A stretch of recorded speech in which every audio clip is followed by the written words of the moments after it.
All right. Hello, hello. This is my first live, and I don't even know if anyone's going to hop on, but I figured that this would be really fun to do my first live. Even if I get one person, I think that that'd be super fun.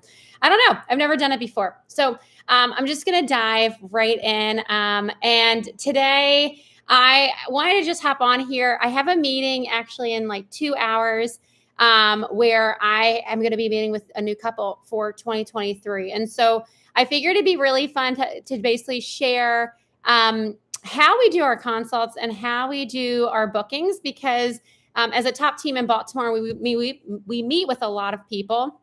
And so I just wanted to share basically what we do and how we do it. And so last week, I was doing a video that's coming. You guys will actually see it next week. It's called The Wedding Boom. It's going to be talking all about the wedding boom, what it is, how it affects our business. But I kind of wanted to go ahead and do how we actually book weddings in the middle of the wedding boom and how we like navigate sales and all of that. And so here's basically what I'm going to do. I'm just going to start at the beginning and then work our way through all the way until the end. So first and foremost, obviously the inquiries that we get. A lot of people use Wedding Wire. We do bridal shows. We get a lot of referrals from past couples. So at some point, someone hears about us and then goes to our website or sends us a DM on Instagram and basically obviously get like they request info. And so we feel like right off the gate, we have a really amazing opportunity to reply and to give them a really great experience from like step one, which really step one is them seeing our website or seeing our Instagram page or feed. But then once they actually email us and there's like their first interaction, we want it to be really awesome. So first and foremost, we actually have a template email. The template email basically gives them really basic info regarding like price point, like where they can expect to like start, how much they can expect to spend with us, the experience that we offer, what's included.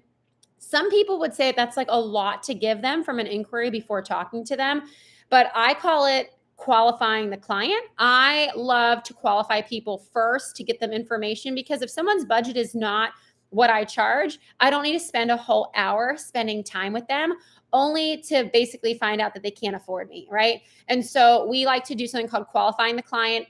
Qualifying the client allows them to see what they can expect to spend at minimum, what's included, and that really, really helps them from the result or from the standpoint of a new inquiry entering this multi-billion-dollar wedding industry. So with that said, that initial email covers some booking rate stuff. What's next step? Next step would be if we fit their price point that we actually set up a Zoom call or an in-person meeting if they're local to where we are. Okay. So from there, after the inquiry, after the contact form, after they get our template email, that sounds really personal, even though everybody gets it. Shh, don't tell anyone. They all get it. It's very personalized from the standpoint of we're excited. Here's our pricing, what you can expect to spend with us. Hi, Carlos. Hello. One of my grooms just hopped on. Amazing. But basically, yeah, we want to qualify the clients. We want to honor their time. We want them to know what they can expect to spend with us. And then once we actually book the Zoom call, this is where it gets really, really, really fun. So basically, once we have the Zoom call set up, I try to do it during business hours, but I also realize that people work full time, so they may not be able to do a meeting with us until after their work day. So during the week, we find ourselves working till like 8 o'clock sometimes, just because of trying to schedule multiple inquiries and consults with people. So once we get on the Zoom call with them or the in-person meeting, right before the meeting happens, we actually send them our full pricing guide. We love them to go into the meeting not feeling like intimidated of like, oh, what are they going to talk about? Or like, what's involved? The pricing guide, you guys, and I'll send a link below just to like a few sample pages. And I can put I think I can add it here. I don't know. It's like, I don't know if this is like a YouTube video where I can add images now or later. But basically, it has a little bit about us, information about our history, how we got here. It has information about our business, how many weddings we've shot. And then it goes into pricing, okay? And like the options, the add-ons, things you can opt out of.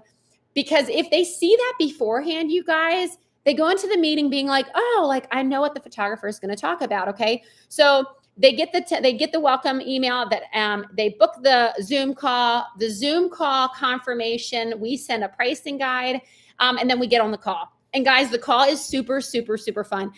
The first like 10 minutes is more of a get to know. We always confirm wedding date to make sure that we 100% are available. It's pointless to do an hour call or a 30-minute call only to realize that you're already booked, right? Don't waste your time. Don't waste their time.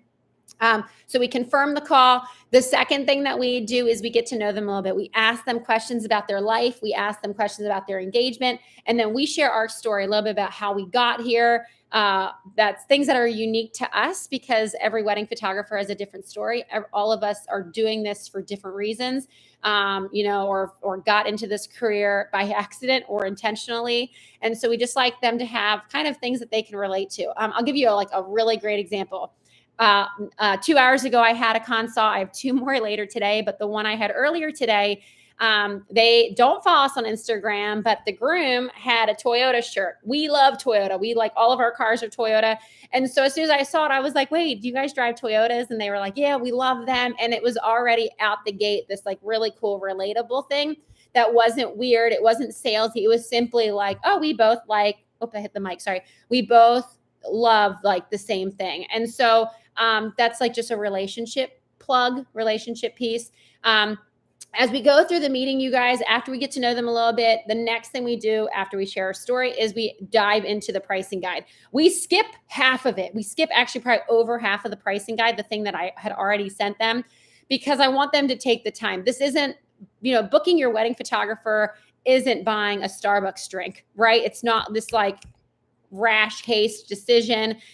I'm sure some people take like 15 minutes to order a drink, but with wedding photography, it's a huge investment. And so we invite them to interview other people. We invite them to like do their homework and to see that like, one, we're not the only talented team in Baltimore, but two, none of us do business the same way. And so, and our experiences, our packages are different. And so that's really important. It's not cookie cutter. It's not cookie cutter. If you're a photographer watching this, you do it, you do really well. No one can do it like you do. And so that's what you want to convey. Okay. Something huge that I do, I don't know if everyone does this. I think maybe some people have in their head that they have to get the yes on the phone.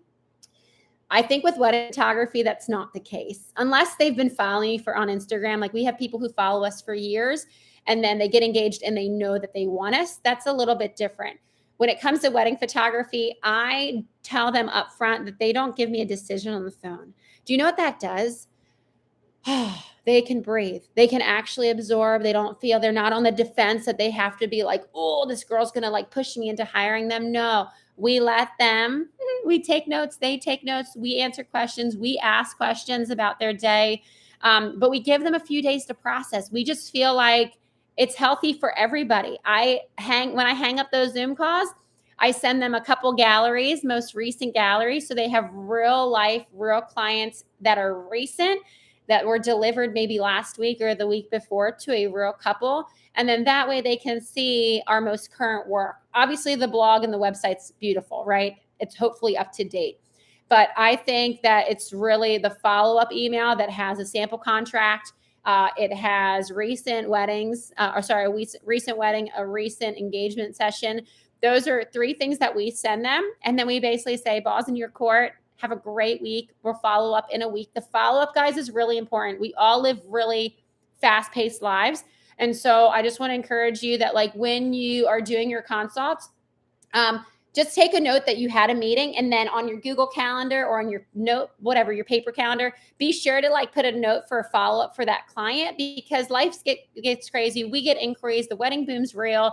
Our life is crazy. COVID restrictions are coming off. People are starting to resume life a little bit. And because of that, it's really easy to go into next week and totally forget that you had a bunch of calls last week. You told that client you were going to be following up. And so anyway, be sure to, whatever you promise, be sure to do. If you tell them you're going to send them an email, send them an email. If you have to do it at 2 a.m. and schedule it for 8 a.m. the next morning, do it. Like just make that client a priority, because that response time also tells them like what they can expect in the future. If you tell them you're sending an email in 15 minutes and they get it 3 days later, how does that equate to like their wedding, right? If you're like, oh, I'm going to send your timeline. I know your wedding's Friday. And you don't send it, and then the wedding date comes and you're bringing the timeline to the wedding, like that's a problem, So anyway, that's basically how my consults go, you guys. So like I said, there's an initial inquiry that probably came from Instagram or our website. We qualify the client next. If they qualify, obviously if we vet them and they're like, great, we want to meet with you, that tells me that they can afford me. And it also tells me I can send them more substantial pricing. I send that to them ahead of the meeting. Then I have the meeting in person or on Zoom. Then during the meeting, I make it known that there's no decision needed on the phone, but this is educational, it's informative. And then when we hang up, I basically right beforehand tell them that I'm going to follow up with them in a week if I don't hear from them. So I basically make sure that they know that the ball is in their court to make a decision. If they don't make a decision before that week, they can always tell me. If they don't email me, they're going to get an email from me. So there's a follow-up piece in that's super important. So guys, that is my consult process and how to book people. My booking rate is almost 100%. I book almost everyone who books with me. Last year was a little bit harder because of the pandemic. We also played with pricing a little bit. Anytime you play with pricing, sometimes you'll get no's, initially because it's like immediate. But this year, everyone that we've met with has booked us, which is amazing. Unless there were like restrictions that they had to have or like certain things in place that like we didn't fit, like if a venue required something that we didn't have. So I don't know. It could be like if we weren't on someone's list at a venue, if like Patrick, for example, like we're not vaccinated just yet, we're going to be.